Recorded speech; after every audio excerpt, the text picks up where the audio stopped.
विघ्नहर्ता श्री गणेश, श्री गणेश, श्री गणेश। जोगन कंथा, आपका हमारे राजभवन में स्वागत है। आपके मुख से नारायण की इतनी सुंदर स्तुति सुनकर हम कृतार्थ हुए। कृपा करके आप मुझे कुछ भेंट स्वरूप देने की अनुमति दीजिए। हरि हरि, अवश्य महाराज। महारानी,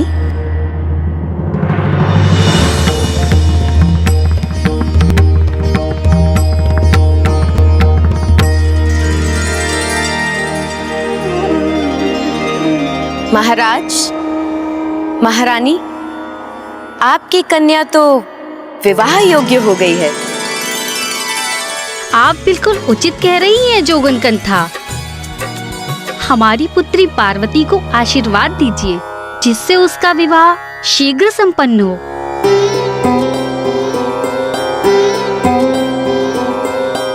आपकी पुत्री तो तेजस्विनी है, सर्वगुण संपन्न है, संस्कारी है। इनका वर बनने हेतु तो ब्रह्मांड के अनेकों सुकुमार रूपवान राजकुमार उपस्थित हो जाएंगे।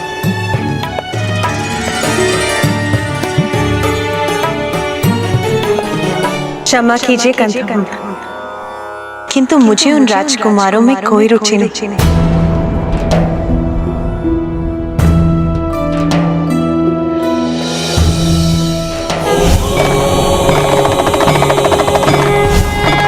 ओह, हरि हरि हरि, तो कोई एक है जो विशेष है, जिससे विवाह करने की इच्छा है तुम्हारी? माता, मुझे ऐसी पुत्री चाहिए जो महादेव की पत्नी बनने की अधिकारी हो।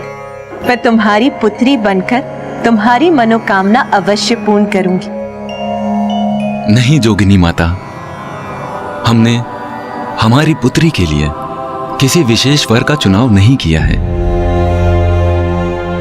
किंतु हम हमारी पुत्री पार्वती के लिए एक अति उत्तम वर को ढूंढ रहे हैं। हरि हरि हरि, वर आप नहीं ढूंढेंगे महाराज, क्योंकि प्रत्येक कन्या का वर उसका भाग्य पूर्व में ही निर्धारित कर देता है, और आपकी कन्या को तो उसका भाग्य ज्ञात भी हो गया है।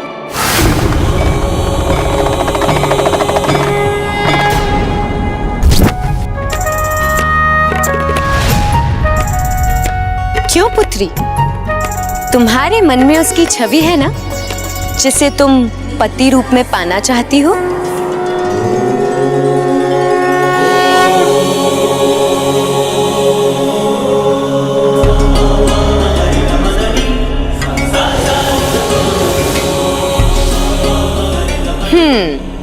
देखा, मैंने कहा था ना, कन्या को तो भली भांति ज्ञात है कौन होगा इसका पति,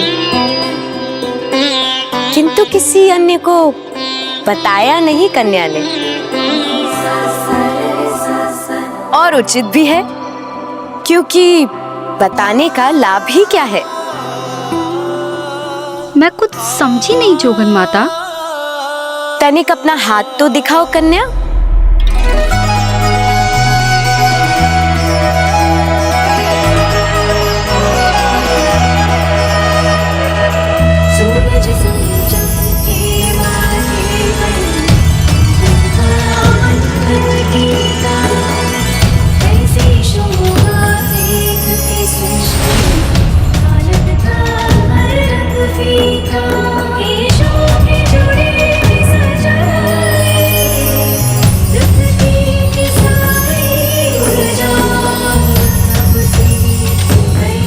ऐसा क्यों आभास हो रहा है मुझे, जैसे स्पर्श से मैं पूर्व काल से ही परिचित हूँ। ये जोगन मुझे ऐसा आभास करा रही है जैसे दीर्घ काल से ही मेरे प्रेम और समर्पण का किसी से अटूट नाता हो।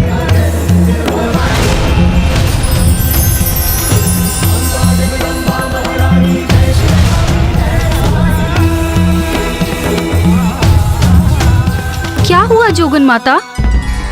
वही महारानी जो मेरा अनुमान था। इतनी सरलता से अपने पति का साथ नहीं पा पाएगी कन्या।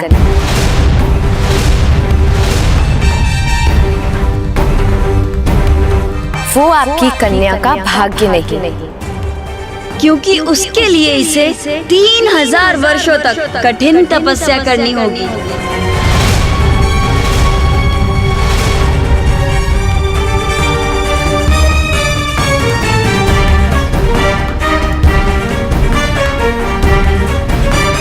कठोर तप? जो कन्या के हृदय में वास करते हैं उन्हें कठोर तप कर प्रसन्न करना होगा, तभी विवाह होगा राजकुमारी का। ये आपको बताना मेरा दायित्व था, जो अब पूर्ण हुआ। अब मैं जाती हूँ। हरी हरी हरी।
पार्वती, तुम रो रही हो?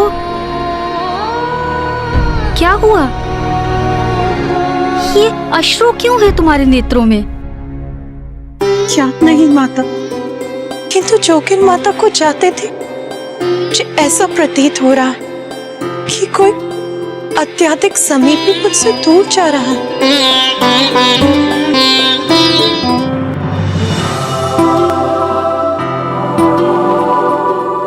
जोगन माता कंथा के कथन माता पार्वती के मन में गूंज उठे थे। इसीलिए माता पार्वती ने अपनी 2 प्रिय सखियों के साथ वन जाकर तप करने का निर्णय लिया। किंतु माता आदिशक्ति के इस निर्णय ने उनके माता पिता के मतों में भिन्नता ला दी।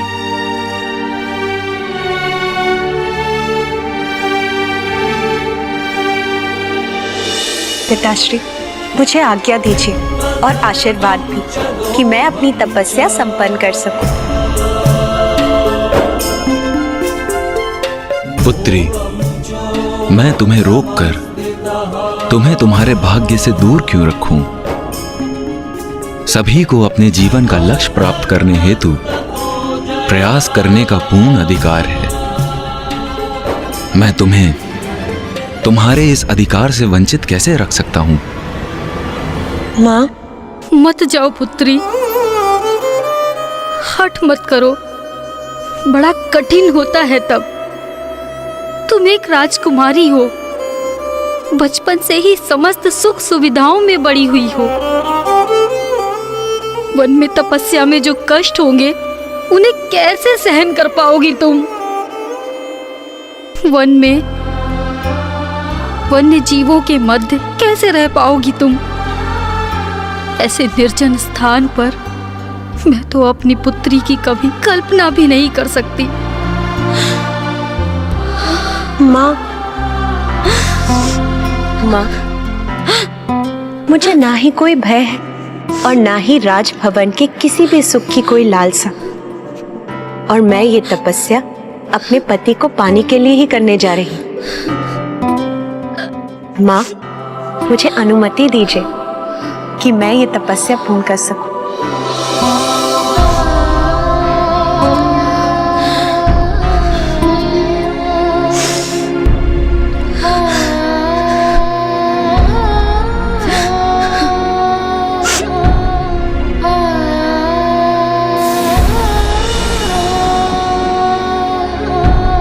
पुत्री, प्रीत की सच्ची कहानी सब राज रंगों से परे, वो प्रेम की बातें करे, माने न जग की रीत को, ढूंढे वो मन के मीत को, रेशा दया रचने लगी। उमा, उमा बाहर मत जाओ उमा।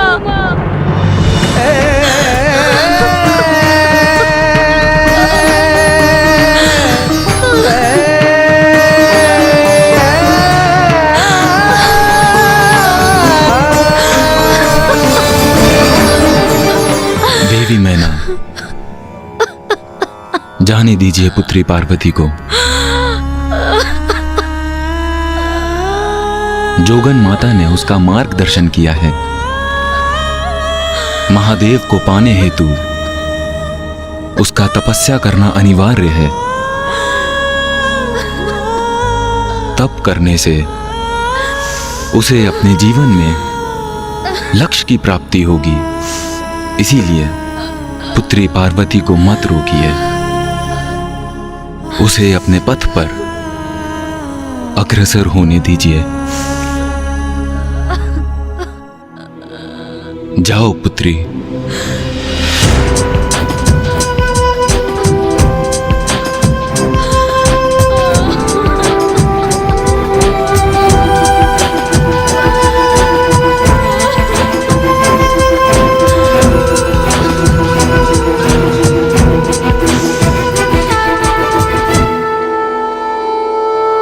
माता मैना अपनी पुत्री को रोकना चाहती थीं, किंतु उनके मुख से कोई शब्द ही नहीं निकले और रुदन करते समय यदि वो कुछ कह सकी तो वो था उमा, उमा अर्थात रुक जाओ। इसीलिए तब से माता पार्वती को एक और नाम प्राप्त हुआ, उमा। अपनी पुत्री को कठोर तप हेतु वन जाते देख कितनी पीड़ा हुई होगी माता मैना को। अवश्य माता, ये तो सभी के लिए अत्यंत कठिन था, किंतु यही तो थी महादेव की वो परीक्षा जिसमें सफल होकर ही माता पार्वती उनका सानिध्य पा सकती थी। और फिर माता पार्वती अपनी सखियों माता जया और माता विजया के साथ गंगोत्री के श्रृंगी तीर्थ पर चली गईं और उन्होंने अपनी तपस्या आरंभ की।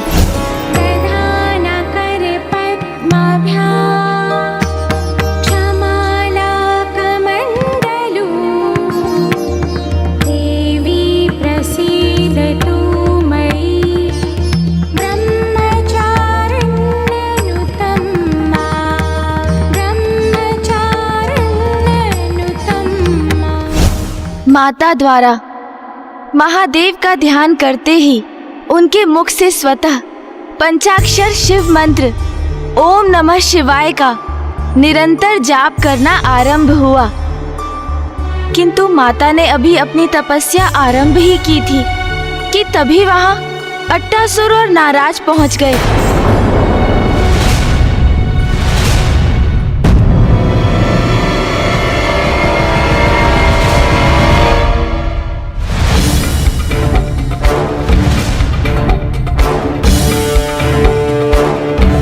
चलो विजया, पार्वती का ध्यान से उठने का समय होने वाला है। चलो चलकर उसके लिए कुछ फल ले आते हैं।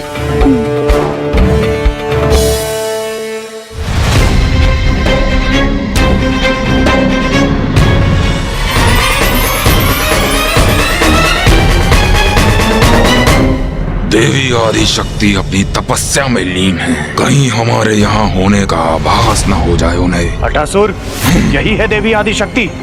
हाँ, यही है वो। कितने भीरू असुर हो तुम, एक साधारण नारी से डरते हो?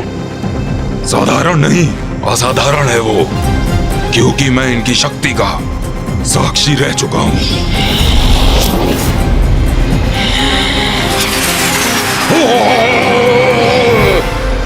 अच्छा, तो अब तुम और ये देवी आदि शक्ति मेरी शक्ति के साक्षी बनोगे, जो मेरे लिए अति उत्तम भी है, क्योंकि मैं इस नारी का वध कर महाराज तारकासुर के समक्ष तुम्हें एक मूर्ख और दुर्बल असुर प्रमाणित कर दूंगा।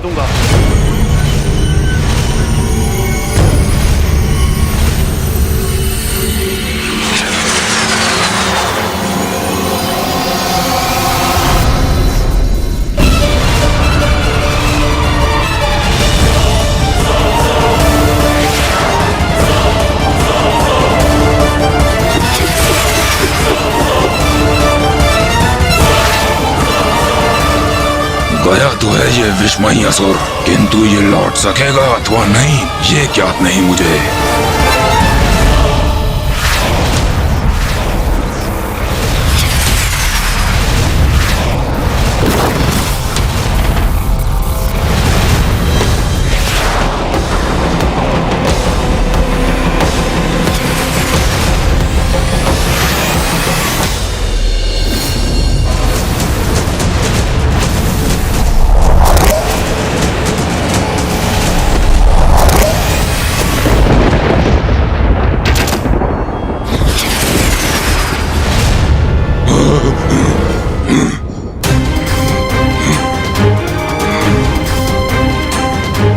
अब याद हुआ मूर्ख, मैं क्यों भयभीत हो रहा था?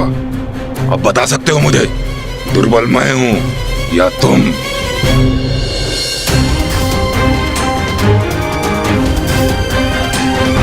माता ने एक ही वार से तारकासुर के मायावी महायोद्धा का वध कर दिया और वो पुनः तपस्या में लीन हो गई। और जब अट्टासुर ने इसकी सूचना तारकासुर को दी तो वो ये सूचना पाकर और भी भयभीत हो गया, क्योंकि अब वो ये समझ चुका था कि यदि माता की तपस्या संपन्न हुई तो उन्हें महादेव का साथ प्राप्त होगा, और इसकी कल्पना भी उसके लिए असहनीय थी। अब उसका ये विश्वास कि माता के अहित में ही उसकी रक्षा निहित है और भी सुदृढ़ हो गया था। किंतु कई प्रकार के विघ्न आने के पश्चात भी माता अपनी तपस्या में और अधिक लीन होती जा रही थी।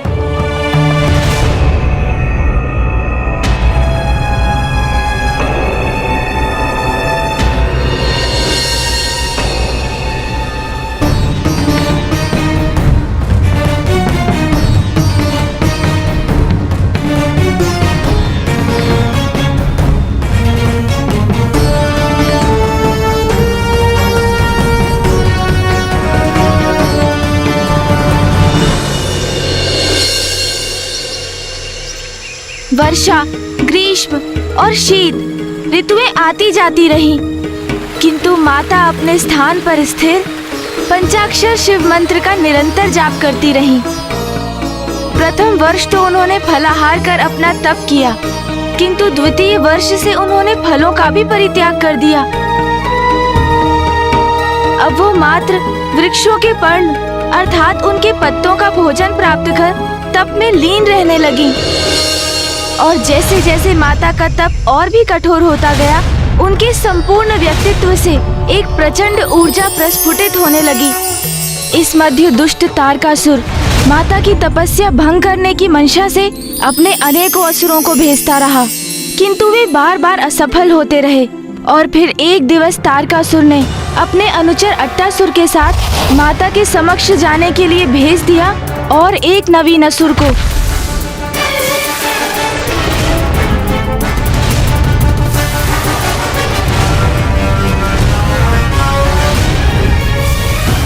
जाओ मूर्ख जाओ, तुम भी अपनी शक्ति का प्रयोग करके देख लो।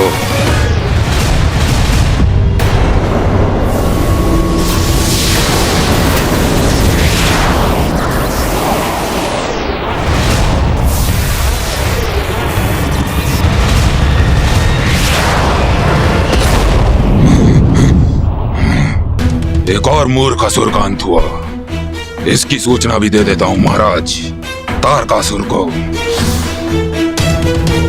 माता पार्वती ने पुनः तारकासुर द्वारा भेजे असुर महायोद्धाओं का अंत कर दिया था और वो अब और भी गहरी तपस्या में जा रही थीं। पार्वती, ये लो पर्ण। और फिर एक समय ऐसा भी आया जब माता ने पर्ण अर्थात पत्तों के आहार का भी परित्याग कर दिया।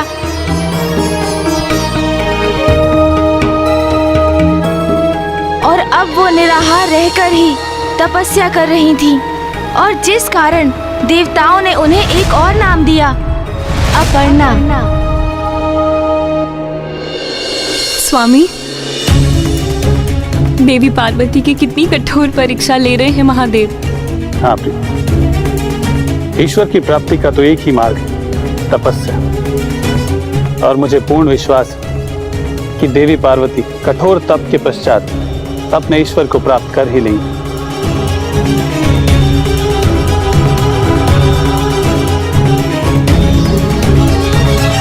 पार्वती, ये तो परीक्षा का एक आरंभ मात्र है तुम्हारे लिए।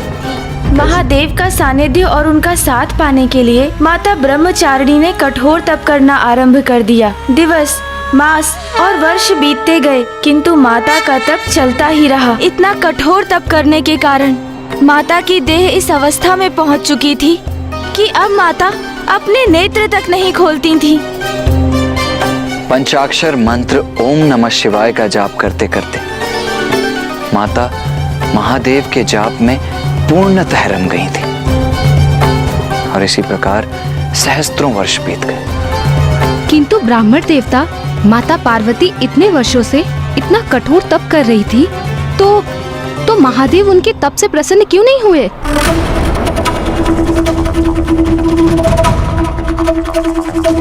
यही तो महादेव की परीक्षा थी माता। और अब ये माता का दृढ़ निश्चय था कि वो इस परीक्षा में सफल होकर अपने तप के माध्यम से महादेव का सानिध्य पाकर ही उठने वाली थी। किंतु यदि किसी कारण माता पार्वती उससे पूर्व ही अपने तप से उठने के लिए विवश हो जाती तो फिर माता को अपना तप पुनः आरंभ करना अनिवार्य होता। और माता का तप भंग करने के लिए तारकासुर ने एक नवीन योजना बना ली थी। कदापि नहीं हो सकता ऐसा, कदापि नहीं। महाराज, मैंने तो आपको पहले ही सावधान किया था। वो कोई साधारण नारी नहीं, देवी आदिशक्ति है वो। मुझे शीघ्र ही कुछ करना होगा। महादेव का साथ पाने का देवी आदिशक्ति का तप यदि सफल हो गया तो उनके पुत्र का जन्म होगा।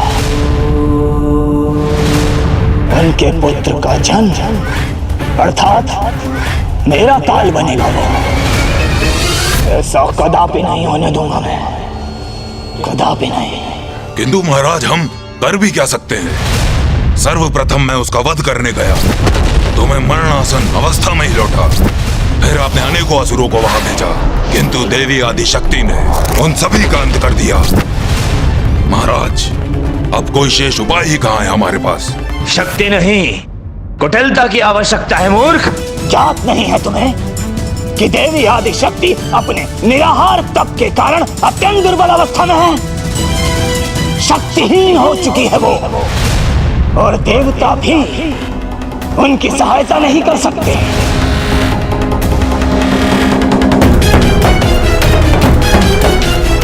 क्योंकि उन्हें तो यज्ञ के भविष्य से वंचित कर मैंने ही दुर्बल बना दिया।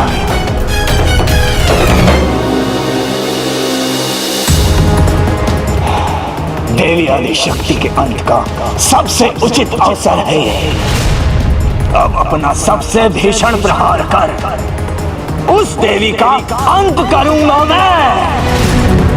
और इस बार कोई चूक नहीं होगी मुझसे, कोई नहीं। ओम नमः शिवाय, ओम नमः शिवाय, ओम नमः शिवाय। ये कैसे भयंकर ध्वनि है?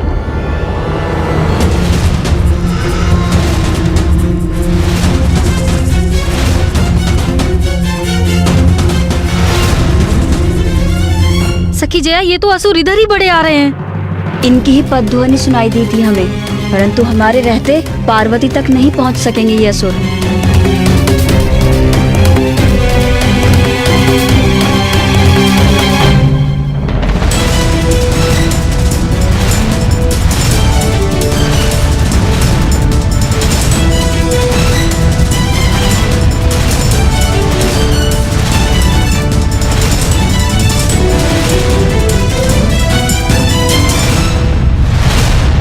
ताड़कासुर ने माता पर आक्रमण करने अपनी संपूर्ण सेना भेज दी, किंतु माता तो अपने तप में पूर्णतः लीन है।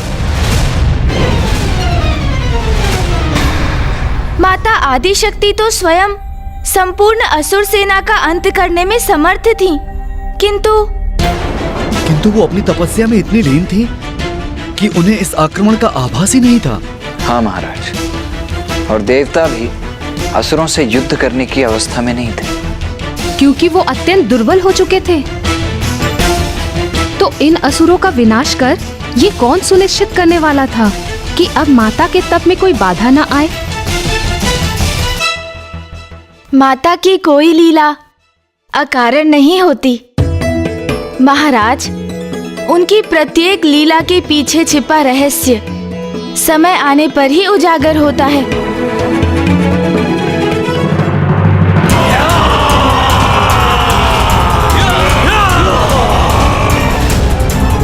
सखी जया, इन दुष्ट असुरों ने तो घेर लिया है हमें। हाँ, लेकिन हमारे रहते ये असुर पार्वती तक कदापि नहीं पहुंच सकते।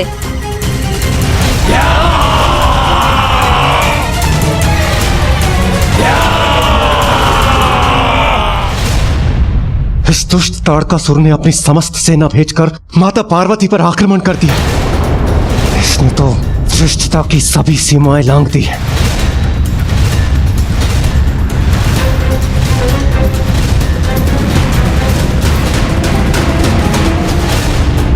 कारण कुछ भी हो, देवी पार्वती की तपस्या भंग नहीं होनी चाहिए, अन्यथा उन्हें अपना तप पुनः आरंभ करना होगा।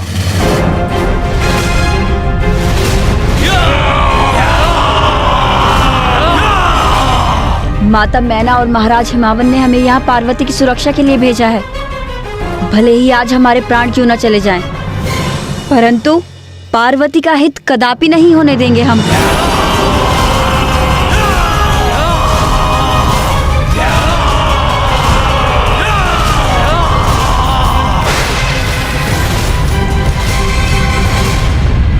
अब मेरे हस्तक्षेप से देवी पार्वती की तपस्या की रक्षा करने का समय आ गया है। बस बस, महादेव की परीक्षा में सफल होने के लिए इतनी कठोर तपस्या कर रही है देवी पार्वती, किंतु ये कपटी दुष्ट ताड़कासुर इसी अवसर का लाभ उठाकर देवी पार्वती को क्षति पहुंचाने का प्रयास कर रहा है, किंतु मैं ऐसा कदापि होने नहीं दूंगी। नाथ, आज मत रोकिए मुझे, और आप स्वयं भी कुछ मत कीजिए, क्योंकि आज मैं इस दुष्ट ताड़कासुर को नारी के प्रचंड क्रोध की शक्ति का परिचय दूंगी। उचित।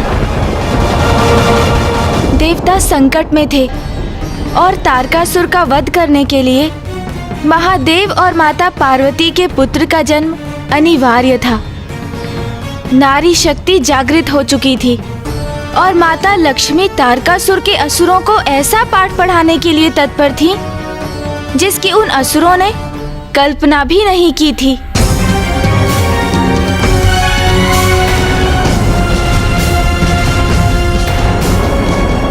दुष्टों, तुम्हें पार्वती तक नहीं पहुंचने देंगे हम। अब किसी भी क्षण देवी आदि शक्ति अपने नेत्र खोलेंगी और इन सभी मूर्खों का सर्वनाश होगा।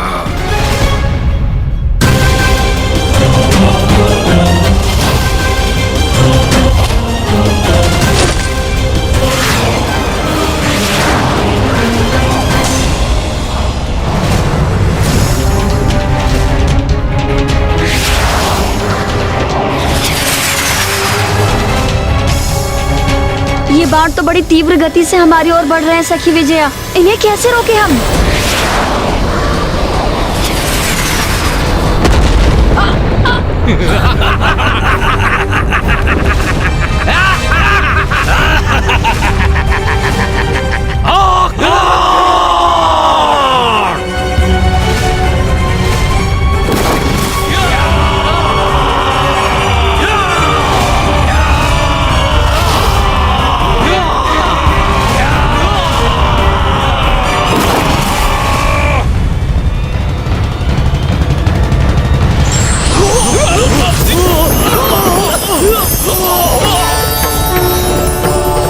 ये प्रकाश कहां से उत्पन्न हो रहा है? इससे हमारे नेत्र चौंधिया रहे हैं। दूर करो इस प्रकाश को।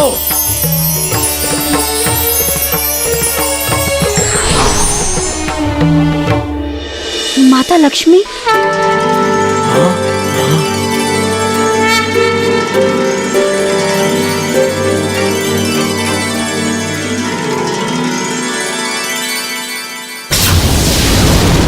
माता लक्ष्मी पहुंच गई वहां पर। उचित है, वहां पहुंचकर उन्होंने स्वयं ही इन असुरों को रोक दिया।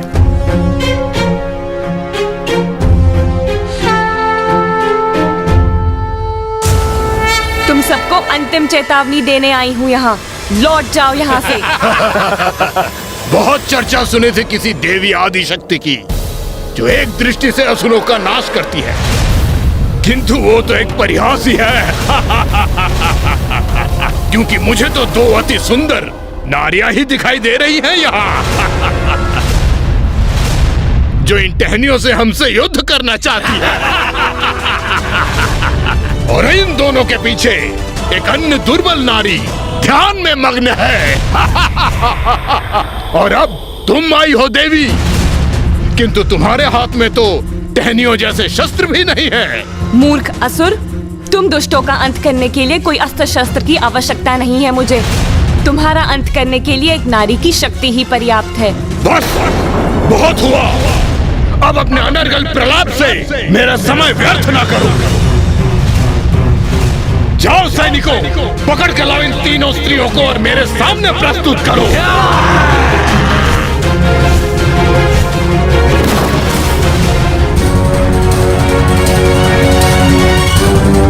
चेतावनी देने आई थी मुझे।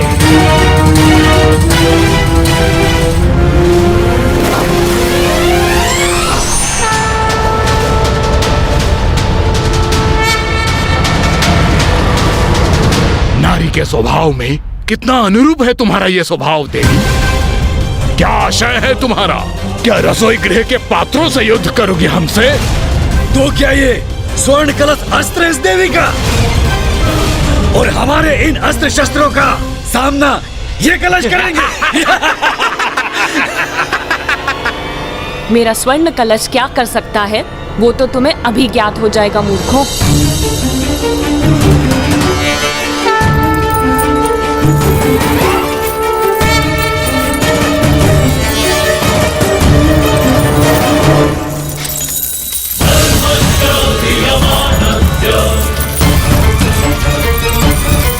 ये देवी स्वर्ण मुद्राओं की वर्षा क्यों कर रही है?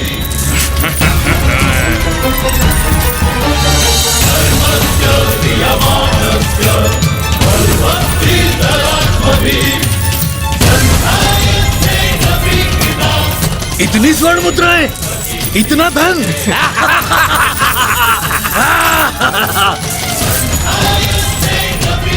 देवी लक्ष्मी की ये युक्ति तो अति उत्तम है।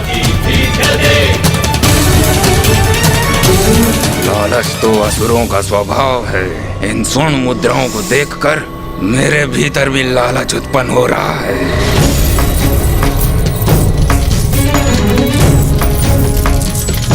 स्वर्ण मुद्राएं, सर्वप्रथम इन्हें समेट लेता हूँ, फिर इन स्त्रियों से निपटूंगा।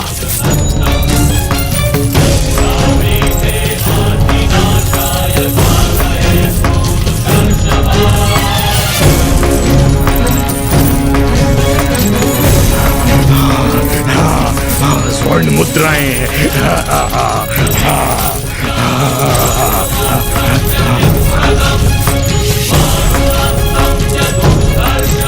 स्वर्ण मुद्राएं हमें भी प्राप्त होनी चाहिए। हम पीछे क्यों रहे? चलो आगे बढ़ो। चलो।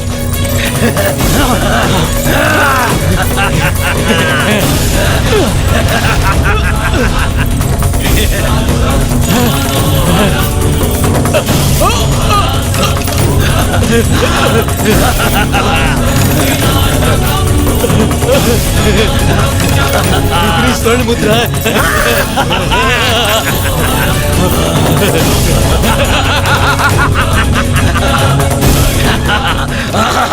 आनंद आ गया, आनंद आ गया। के स्पर्श से इस स्वर्ण के स्पर्श धनी हो जाएंगे, अब हम भी धनी हो जाएंगे।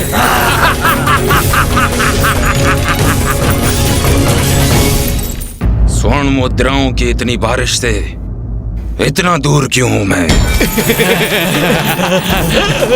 इन मूर्खों को मैं यहाँ पर लेकर आया, इसलिए स्वर्ण पर सर्वाधिक मेरा अधिकार है। तो फिर मैं यहाँ किस निमंत्रण की प्रतीक्षा कर रहा हूँ? महाराज तारकासुर क्या देते हैं मुझे? सदैव इन व्यर्थ के कार्य हेतु भेज देते हैं, किंतु अब इन स्वर्ण मुद्राओं को समेटकर मैं भी धनी और शक्तिशाली बनूंगा, शक्तिशाली बनूंगा। इतनी स्वर्ण मुद्रा एकत्रित कर ली मैंने, अब तो धन ही धन है मेरे जीवन में। अभी मैं और स्वर्ण मुद्रा एकत्रित कर लेता हूँ।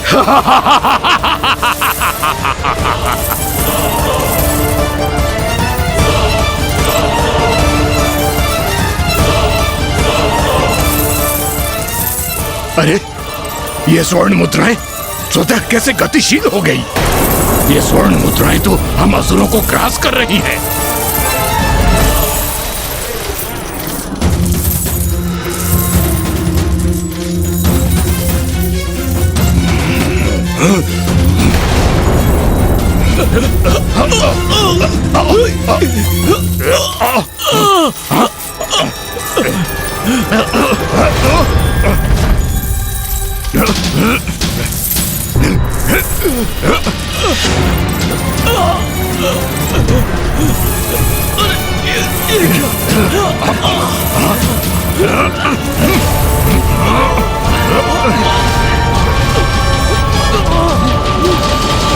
इन दुष्टों को उचित दंड दिया है देवी लक्ष्मी ने।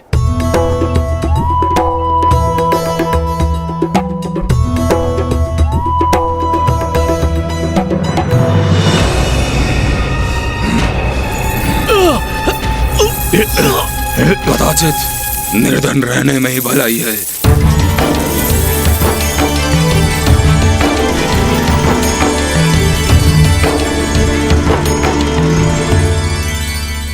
तुम्हें चेतावनी दी थी मैंने। ए नारी, हमारे पांव जकड़ लिए तो क्या हुआ?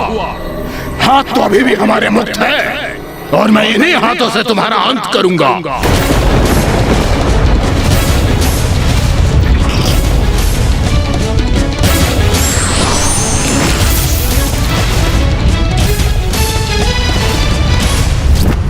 अब हमारे बाण तुम्हें भेद देंगे नारी।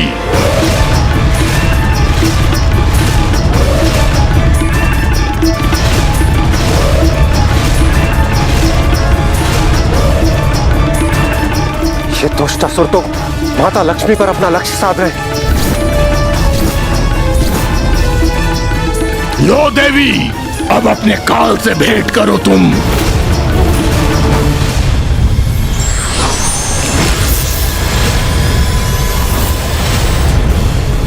ये क्या कर रही हो देवी?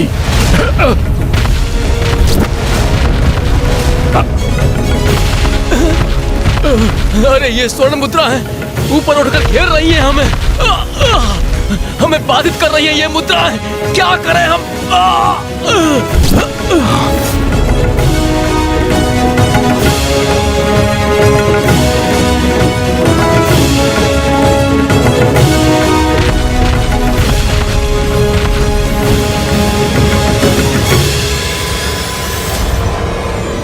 माता लक्ष्मी, इन असुरों को स्तब्ध कर माता पार्वती के तप की रक्षा करने के लिए आपको कोटि कोटि धन्यवाद।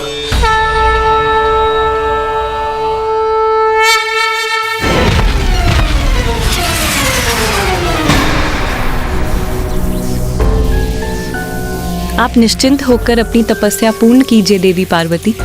मैं आप तक कोई बाधा या विघ्न नहीं पहुंचने दूंगी।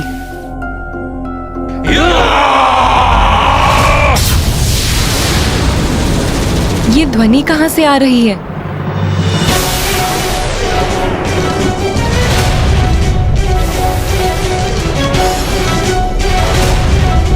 सावधान देवी, अब हम तुम्हारा संहार करेंगे। सावधान!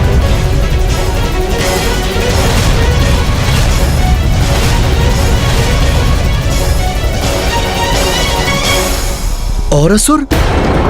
तारकासुर ने और असुरों को भेज दिया ब्राह्मण देवता? हाँ महाराज। तो फिर क्या किया माता लक्ष्मी ने?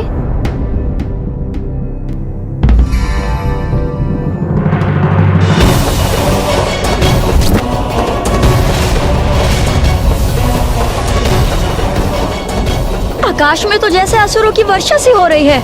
इन सभी को कैसे नष्ट करेंगी देवी लक्ष्मी?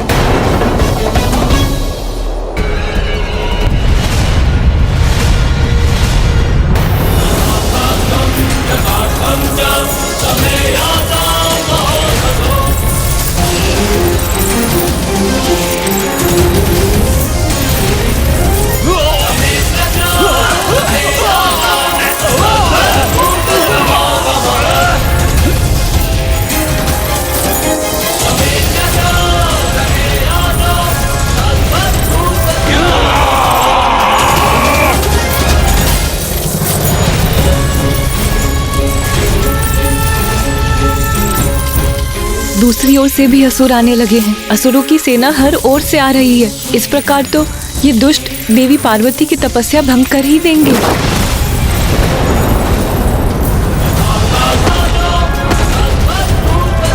सहस्त्रों वर्षों से देवी पार्वती तप पर स्थित है और ये दुष्ट इनका तप भंग करना चाहता है। इन असुरों की संख्या अधिक होने के कारण इन्हें रोकना भी मेरे लिए एक परीक्षा ही है।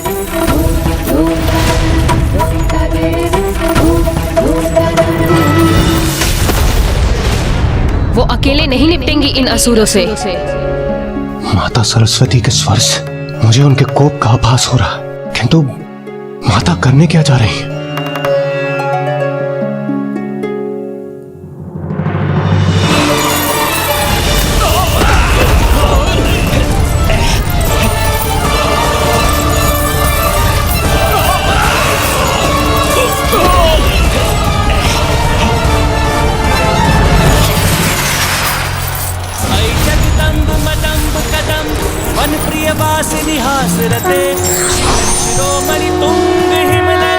प्रणाम देवी सरस्वती। अब ये तृतीय देवी कहाँ से उत्पन्न हुई? और ये क्या वीणा? ये देवी संगीत वादन करने जा रही है।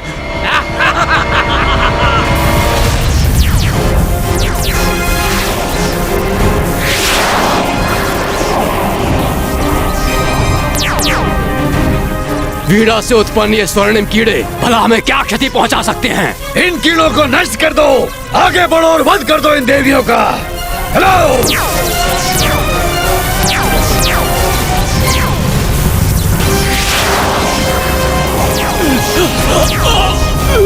अरे हम तो बंदी बन गए। इन स्वर्णिम कीड़ों ने हमें बंदी बना लिया।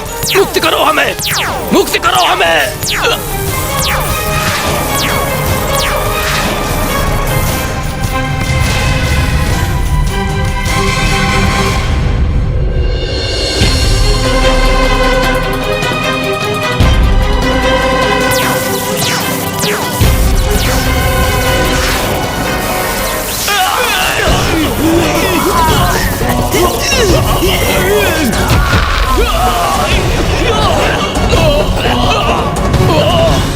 संकट टल गया, अन्यथा देवी पार्वती की तपस्या भंग हो सकती थी।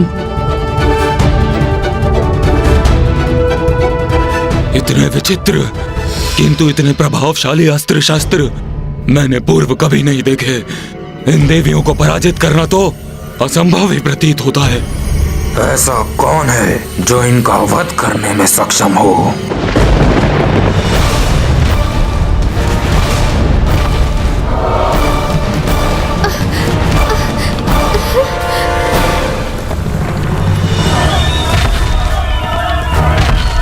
कौन आ रहा है यहाँ, जिसके पश्चात से ये भूमि कंपित हो रही है?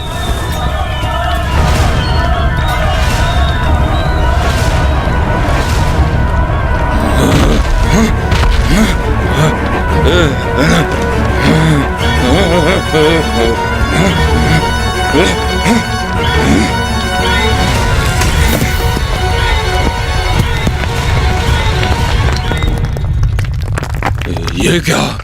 महाराज तारकासुर ने महाअसुर अबुआ को भेजा है?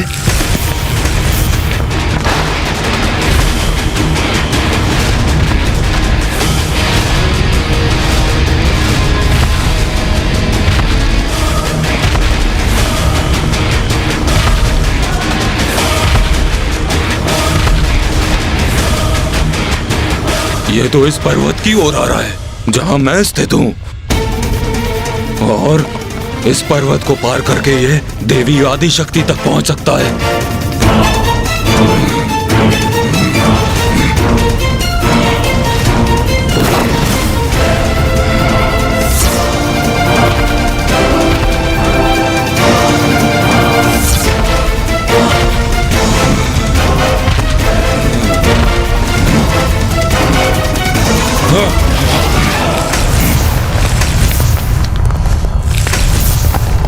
नहीं, पुनः हार नहीं हो सकता मैं।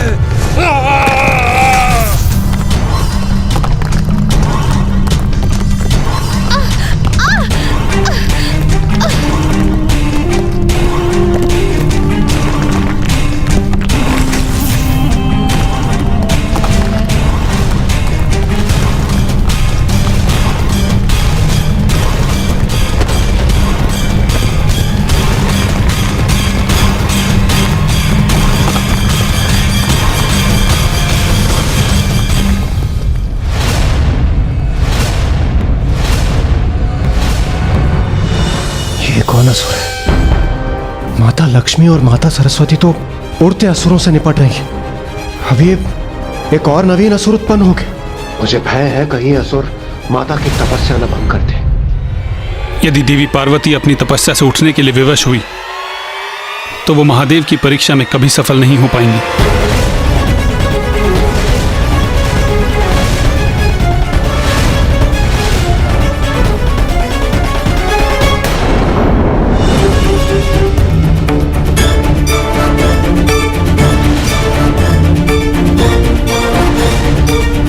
और ये है वो देवी सर्वप्रथम जिसका अंत करना है मुझे।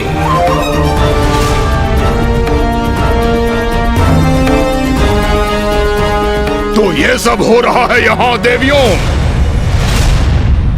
किंतु क्या तुम देवियों को यह ज्ञात नहीं कि महाराज से प्रतीक्षा करवाना सर्वथा अनुचित है?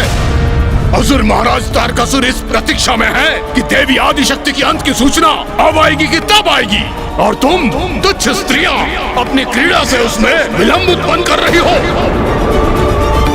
किंतु कोई बात नहीं, अबुआ यहाँ प्रस्तुत है, और जो धैर्य धारण कर प्रतीक्षा करते हैं उन्हें उसका उचित फल भी प्राप्त होता है। और मैं अब महाराज की प्रतीक्षा को सार्थक करूंगा, और तुम तीनों देवियों का अंत कर एक के स्थान पर उन्हें 3 देवियों के अंत की सूचना दूंगा। एक अन्य विचार आया है मेरे मन में, क्यों ना मैं इस संपूर्ण सृष्टि का ही विनाश कर दूं, क्योंकि जब सृष्टि ही शेष नहीं रहेगी तो सदा के लिए तुम तीनों देवियों का भी अंत हो जाएगा।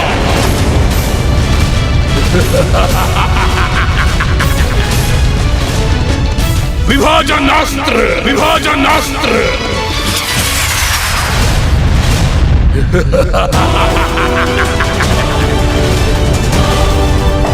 ये कौन सा अस्त्र है ब्रह्मदेव? ये वो अस्त्र है वायुदेव जो किसी को भी 2 भागों में विभाजित कर सकता है।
माता का तप भंग हो गया।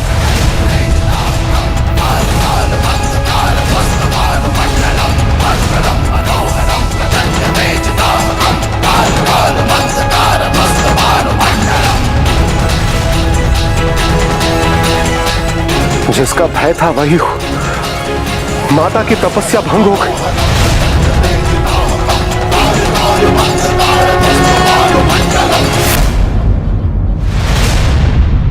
प्रकृति के साथ हिंसा करने का दुस्साहस कैसे किया तुमने?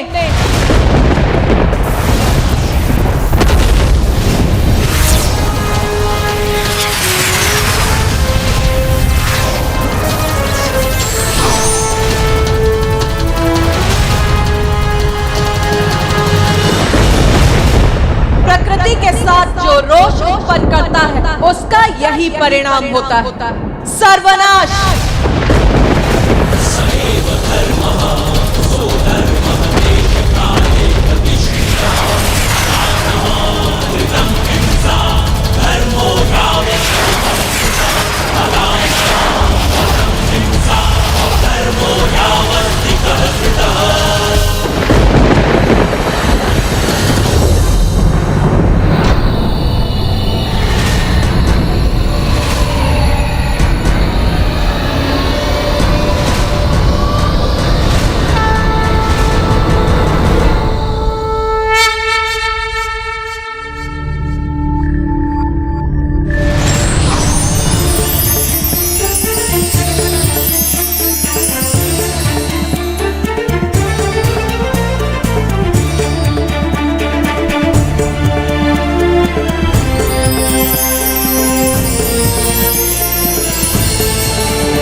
देवी आदिशक्ति, अच्छा है, अब युद्ध का आनंद आएगा।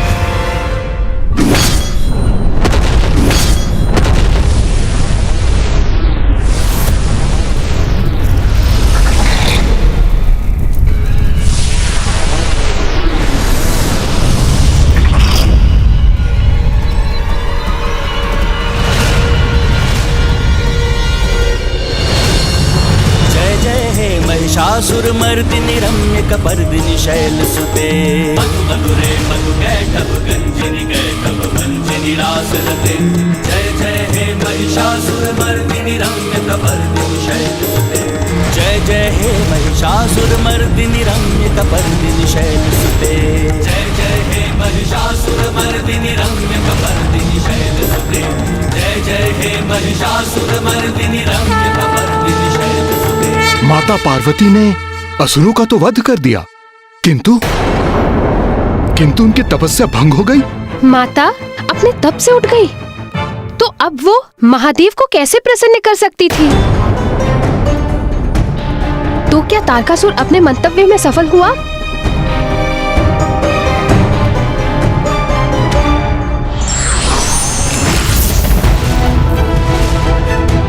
जिसका भय था वही हूं। माता की तपस्या भंग हो गई।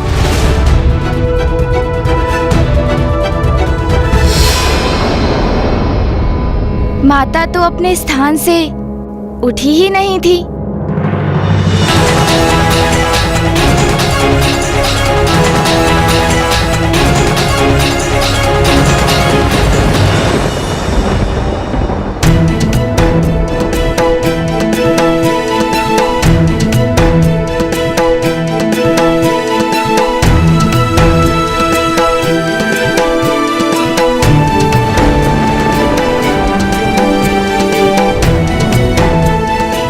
माता, आपने इस असुर रूपी संकट का निवारण किया।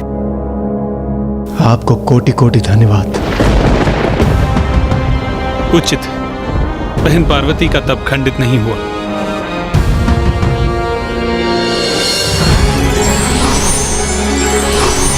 ये है माता आदिशक्ति की लीला। माता पार्वती का तप भंग भी नहीं हुआ और असुर सेना का सर्वनाश भी हो गया। किंतु माता पार्वती का तप अभी संपन्न नहीं हुआ था, अर्थात महादेव की परीक्षा में वो अभी भी सफल नहीं हुई थी। और इस अवधि में देवता और भी अशक्त हो रहे थे और उन सभी के मन में एक ही प्रश्न उमड़ रहा था। ब्रह्मदेव, महादेव कब तक इस प्रकार माता पार्वती की परीक्षा लेते रहेंगे? हाँ नाथ, 30 सहस्त्र वर्षों से देवी पार्वती की इतनी कठोर तपस्या का फल अब उन्हें प्राप्त होना ही चाहिए। हाँ प्रिय, आप सर्वथा उचित कहती हैं, किंतु ज्ञात नहीं महादेव इतनी प्रतीक्षा क्यों करवा रहे हैं।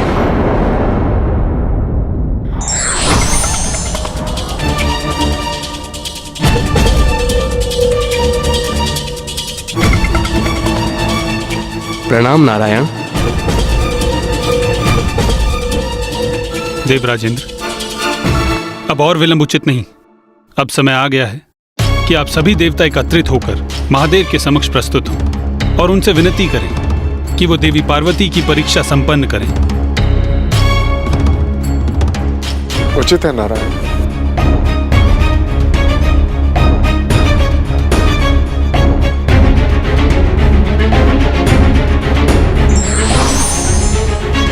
नारायण, हमें भी महादेव से निवेदन करने जाना चाहिए। नहीं ब्रह्मदेव, आपको जाना तो है किंतु महादेव के समक्ष नहीं, अपितु कहीं और एक अत्यंत महत्वपूर्ण कार्य करने। आपको तारकासुर के समक्ष जाना है और उसे कार्य करने के लिए तैयार करना है। तारकासुर? ये आप क्या कह रहे हैं नारायण? मैं जाऊं तारकासुर के निकट? किंतु क्यों? क्यों ब्रह्मदेव? आपने ही उस दुष्ट को वरदान दिया था ना, और आप तो उसके आराध्य हैं। तो आपका सुझाव नहीं स्वीकार करेगा तो भला किसका करेगा? ब्रह्मदेव, एक दीर्घ अवधि से मेरी बहन पार्वती महादेव को प्रसन्न करने के लिए कठोर तपस्या कर रही है, जिससे महादेव प्रसन्न होकर उनसे विवाह करें, जिसके उपरांत उनका पुत्र उत्पन्न हो, जो तारकासुर का अंत करके सृष्टि को इस महासंकट से मुक्त करे। तो आप भी इतना योगदान तो दे ही सकते हैं। ब्रह्मदेव, आप स्मरण रखिए, प्रत्येक बार जब भी आपने या महादेव ने किसी असुर को वरदान दिया है और जो उससे संकट उत्पन्न हुआ, उसका निवारण मैंने अथवा मेरी बहन ने ही किया है। और यह तो सर्वथा स्पष्ट है कि तारकासुर कभी भी अपनी दुष्टता से पीछे नहीं हटेगा। वो महादेव और देवी पार्वती के संयोग की संभावना को मिटाने हेतु वो कोई प्रयास नहीं छोड़ेगा। इसलिए हमें उसके मन को भटकाकर उसकी कुबुद्धि को कहीं और व्यस्त रखना होगा। और ये कार्य आपसे उत्तम कौन कर सकता है?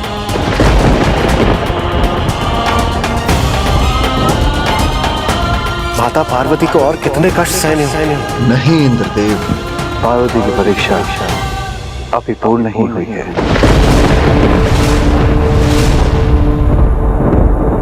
प्रभु कोई तो राह दिखाइए।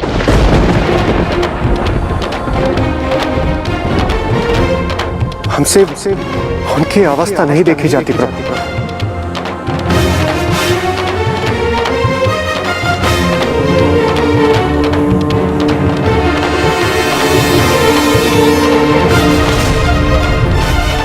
तो अब क्या करने जा रहे थे महादेव? माता पार्वती की एक और परीक्षा। एक और परीक्षा? अपार कष्ट सहकर भी व्यक्ति स्वयं को किसी बड़े उद्देश्य के लिए ही तैयार करता है। अर्थात माता सती ने महादेव को अपार स्नेह दिया, किंतु उनके प्रेम में हठ का भी समावेश था। और माता पार्वती को भी महादेव से प्रेम था, किंतु क्या उनका प्रेम हठ, ईर्ष्या, क्रोध, अहंकार आदि मानवीय संवेदनाओं से ऊपर था?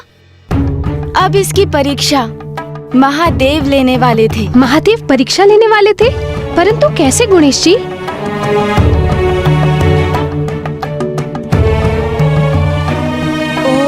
नमः शिवाय, ओम नमः शिवाय, ओम नमः शिवाय, ओम नमः शिवाय।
प्रणाम ब्राह्मण देवता।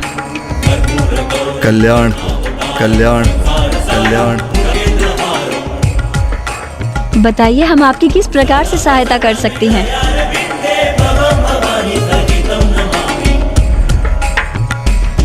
मैं तो एक साधारण ब्राह्मण हूँ जो इस मार्ग से जा रहा था और मुझे एक अद्भुत तेज का आभास हुआ।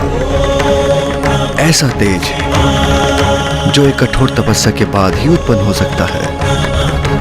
उत्सुकतावश मैं इस ओर खींचा चलाया। आपका अनुमान सर्वथा उचित है ब्राह्मण देवता। महाराज हिमावन की पुत्री देवी पार्वती यहाँ अपना तप कर रही हैं।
महाराज हिमावन की अति सुंदर पुत्री एक राजकुमारी इतनी युवावस्था में इस वन में कठोर तपस्या कर रही है। भला क्यों? आपके पिताश्री तो अत्यंत संपन्न है, धनवान है, हिमालय पर्वत के राजा हैं। आपकी सभी इच्छाओं को क्षण भर में पूर्ण कर सकते हैं।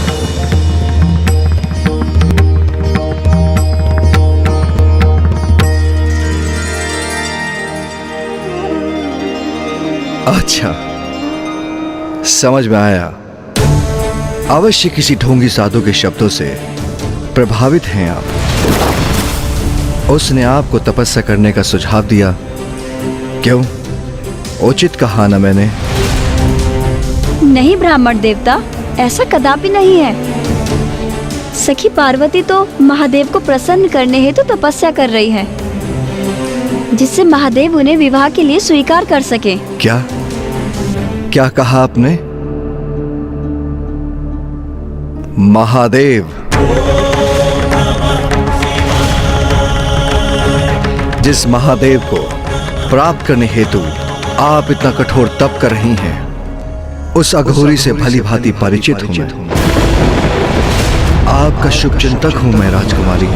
कदाचित स्वयं ईश्वर ने मुझे इस मार्ग पर भेज दिया, जिससे आपके समान निष्कपट भोली राजकुमारी को सावधान करा सकूं।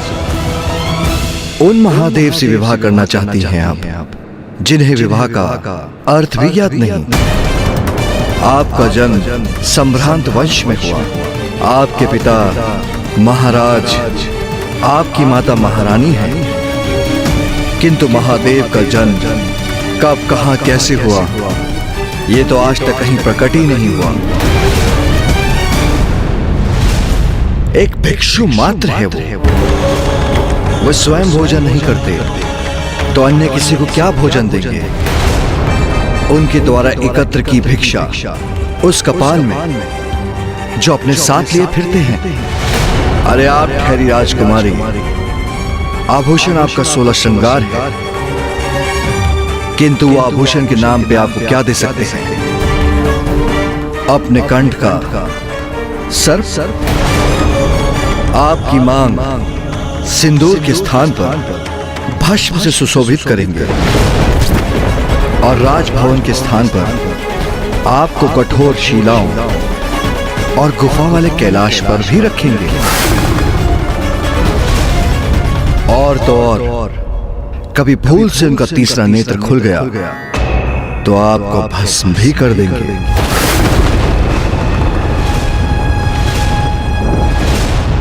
उस अघोरी से आपके इस तथाकथित विवाह के उपरांत क्या वो आपके साथ कैलाश में भी रहेंगे, अथवा आपको ही उनके साथ शमशानवासी बनना होगा?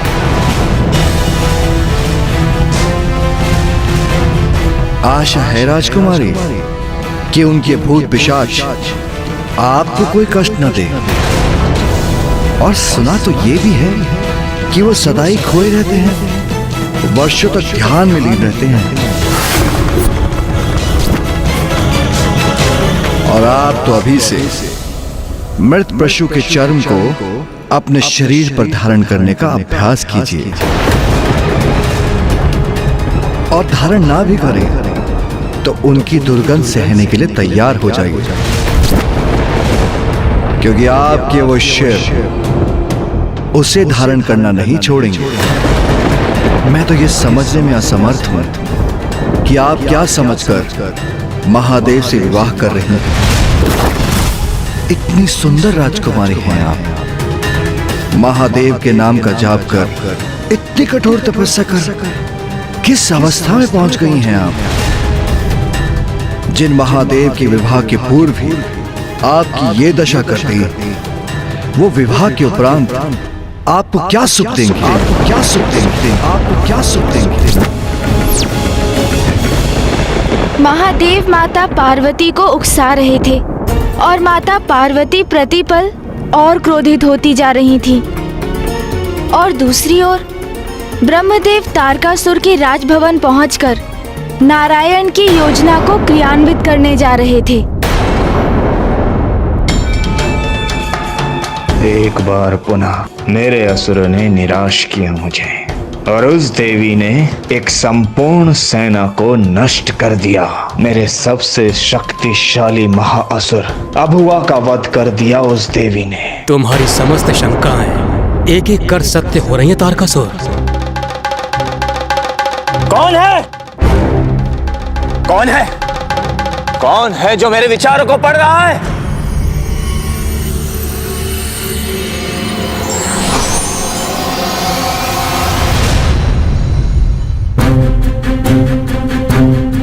प्रणाम ब्रह्मदेव।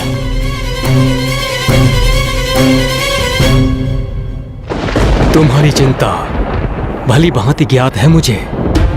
तुम मुझसे कुछ भी नहीं छिपा सकते हो तारकासुर। क्या सोचा था तुमने? तुम मुझसे ऐसी अवस्था में मृत्यु का वरदान मांगोगे जो सर्वथा असंभव प्रतीत होगा और तुम अमर हो जाओगे। क्यों? सत्य कह रहा हूं ना मैं? किंतु अब ऐसे संयोग प्रस्तुत हो रहे हैं जो असंभव प्रतीत होता था वो शीघ्र संभव हो सकता है। महादेव देवी आदि शक्ति अर्थात देवी पार्वती से विवाह करेंगे। इसकी संभावना बढ़ती जा रही है। यदि महादेव ने देवी पार्वती से विवाह किया तो उनका पुत्र भी अवश्य होगा और वही पुत्र बनेगा तुम्हारा काल। बनेगा तुम्हारा काल। बनेगा तुम्हारा काल हो तुम्हारा। शीघ्र जन्म लेकर तुम्हारा वध करूंगा मैं। किंतु मैं अपने सबसे बड़े और महान भक्त के साथ ऐसा कदापि नहीं होने दूंगा। इसलिए इस बार मैंने हस्तक्षेप करने का निर्णय लिया है। एक और ब्रह्मदेव जहाँ तारकासुर को अपनी योजना में उलझा रहे थे, वहीं महादेव द्वारा ली जाने वाली परीक्षा माता के लिए और कठोर होती जा रही थी। देखिए राजकुमारी, प्रतीत होता है आप एक कल्पना की उड़ान से रचित संसार में जी रही हैं। महादेव की वास्तविकता से पूर्णतः अनभिज्ञ हैं। अपने सुंदर नेत्र खोलिए और सत्य देखिए राजकुमारी। महादेव की विवाह के उपरांत आपको कष्ट ही कष्ट सहने होंगे। राजभवन में रहती हैं आप और महादेव से विवाह के उपरांत आपको शिलाओं पर रहना होगा।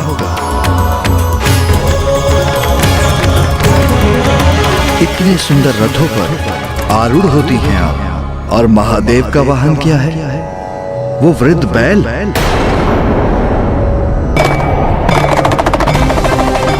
आपका और उनका कोई मेल नहीं।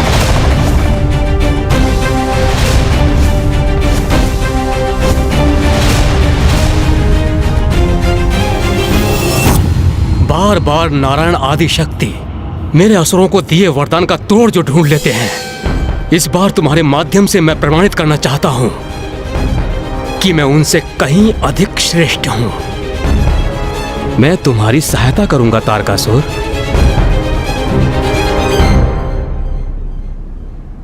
स्मरण रहे तारकासुर, आदि शक्ति हैं वो, कोई साधारण देवी नहीं जिनसे तुम सरलता से निपट लोगे। क्या करूं मैं? आप ही मुझे बताइए। स्वयं को सुदृढ़ और सशक्त करो वत्स। अर्थात एक ऐसी माया नगरी का निर्माण करो जो तुम्हारा स्वयं का स्थान हो, जो तुम्हारा नगर और राजभवन हो। जब महादेव का पुत्र उत्पन्न होगा, इसके उपरांत वो इस नगर में प्रवेश करने का प्रयास करे तो ये पूरा नगर जाल बनकर अपने में फंसा ले। इस तरह महादेव के पुत्र का अंत हो। किंतु प्रभु, मुझे माया नगरी का कोई ज्ञान नहीं। उसकी चिंता मत करो पुत्र, वो विद्या मैं तुम्हें प्रदान करूंगा।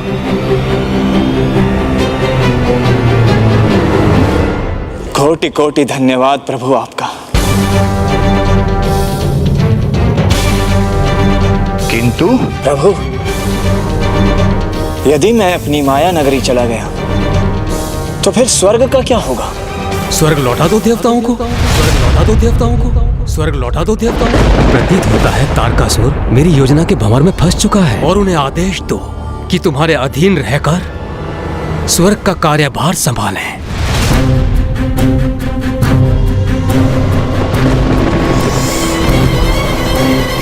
तो उस अवस्था में मुझे ये वरदान दीजिए प्रभु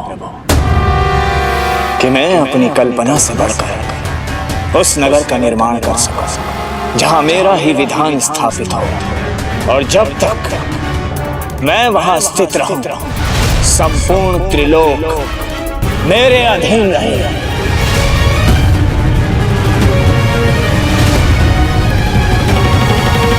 तथास्तु, तथास्तु, तथास्तु। धन्यवाद प्रभु।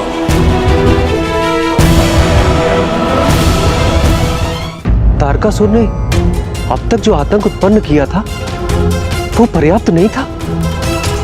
जो ब्रह्मदेव ने उसे एक और वरदान प्रदान कर दिया। महाराज, इस वरदान के पीछे ब्रह्मदेव और नारायण की एक द्विपक्षीय रणनीति थी। प्रथम, कि देवता स्वर्ग पर अपना अधिकार पुनः स्थापित कर सके, और द्वितीय, कि तारकासुर अपने नगर के निर्माण में व्यस्त हो जाए, उसका मन भटका रहे, जिससे देवताओं को कुछ और अवकाश प्राप्त हो, जिस अवधि में महादेव और माता पार्वती का विवाह भी संपन्न हो जाए। किंतु विवाह के लिए तो सर्वप्रथम माता पार्वती को महादेव की परीक्षा में सफल होना होगा ना? हाँ माता, आप सर्वथा उचित कह रही हैं। किंतु अभी कैसी परीक्षा ले रहे थे महादेव कि माता का क्रोध उनके चरम पर ही पहुंच रहा था? क्षमा कीजिए ब्राह्मण देवता, आपका सम्मान करना मेरा धर्म है, इसीलिए मैं आपको कुछ नहीं कह रही हूँ। किंतु आपको मेरे समक्ष महादेव की निंदा करने की अनुमति नहीं है।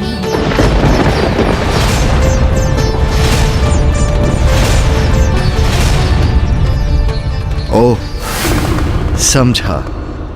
महादेव ही आपके क्रोध का कारण है। किंतु ये तो होना ही था, क्योंकि क्या कल्पना की थी और क्या सत्य प्रस्तुत हुआ। इतनी कठोर तपस्या व्यर्थ हो गई आपकी। किंतु आप चिंता मत करें राजकुमारी, अच्छे मन से किया गया कर्म कभी व्यर्थ नहीं जाता।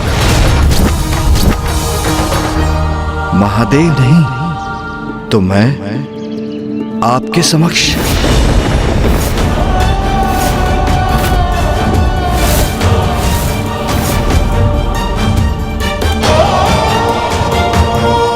ये आप क्या कह रहे हैं ब्राह्मण देवता? आपका कथन सर्वथा अनुचित है। अनुचित क्यों? मैं तो सर्वथा उचित कह रहा हूं। मैं ब्राह्मण अवश्य हूं, किंतु राजकुमारी को उत्तम भोजन दे सकता हूं, और मैं राजकुमारी को उत्तम भवन का निवास भी दे सकता हूं, और आभूषण भी प्रस्तुत कर सकता हूं, और समाज में प्रतिष्ठा भी प्रदान करा सकता हूं। और ये सब आपको वो अघोरी नहीं दे सकता राजकुमारी। इसलिए महादेव का विचार त्याग कर मुझसे विवाह कीजिए।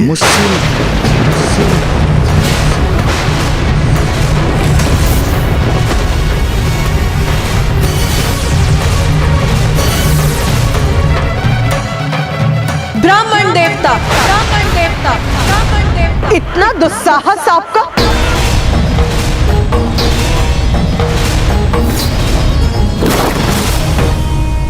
क्रोध त्यागिए सुंदरी, और स्वीकार कीजिए मुझसे मेरे विवाह का प्रस्ताव। मुझसे भेंट होना तो सौभाग्य था आपका, अन्यथा महादेव से विवाह करके अनेकों कष्ट सहने पड़ते आपको।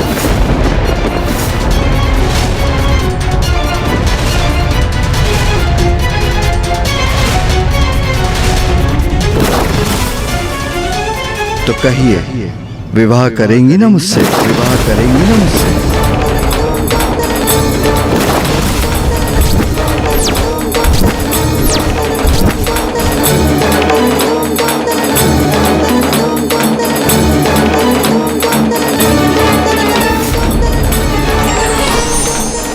महादेव, इन ब्राह्मण देवता को शांत कराइए स्वामी। इनके अनुचित शब्द मेरे हृदय को बेध रहे हैं। मुझे ज्ञात है पार्वती, ये तुम्हारे लिए कष्टदायी होगा, किंतु ये वो परीक्षा है जिसके द्वारा ही तुम स्वयं को सिद्ध कर सकती हो, और ये परीक्षा तुम्हें देनी ही होगी। ब्राह्मण देवता इतनी दुष्टता कर पार्वती को क्यों उकसा रहे हैं? कहीं पार्वती ने इन ब्राह्मण देवता पर अपना क्रोध व्यक्त कर दिया तो तपस्या के उपरांत कितना बड़ा अपराध हो जाएगा।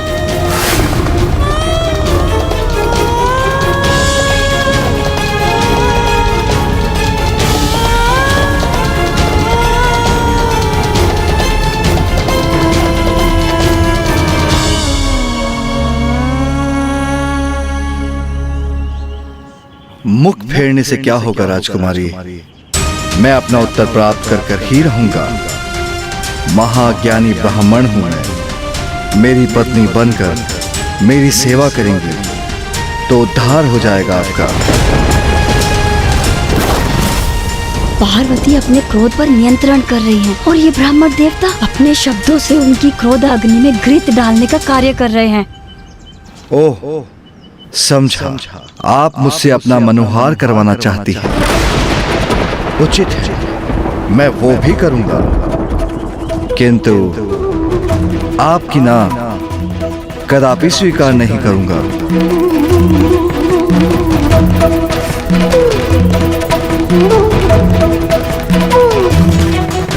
मैंने अपार सहनशीलता का परिचय दिया है, किंतु ऐसे अनुचित शब्द कब तक सहूंगी मैं? ये मेरी कैसी परीक्षा है स्वामी? उत्तर दीजिए सुंदरी। व्यक्तित्व भी अत्यंत आकर्षक है मेरा।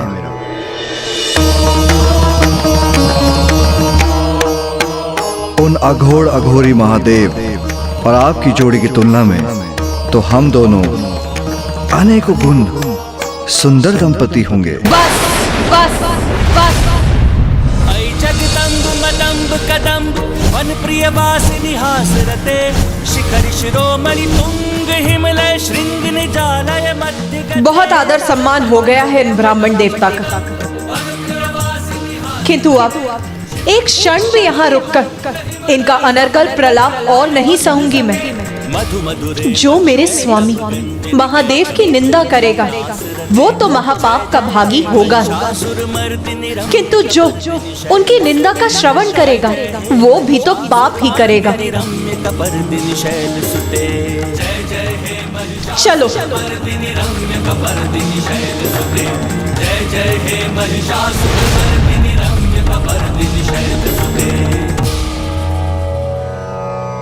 महादेव की परीक्षा ने तो माता को अत्यंत कुपित कर दिया और अब वो महादेव से दूर जा रही हैं। अब क्या होगा?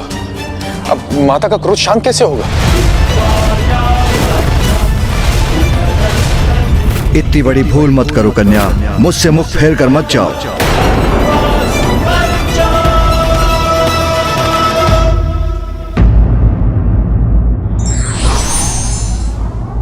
पूर्ण समर्पण और आस्था ही किसी भी भक्त को उसके भगवान के निकट ला सकता है।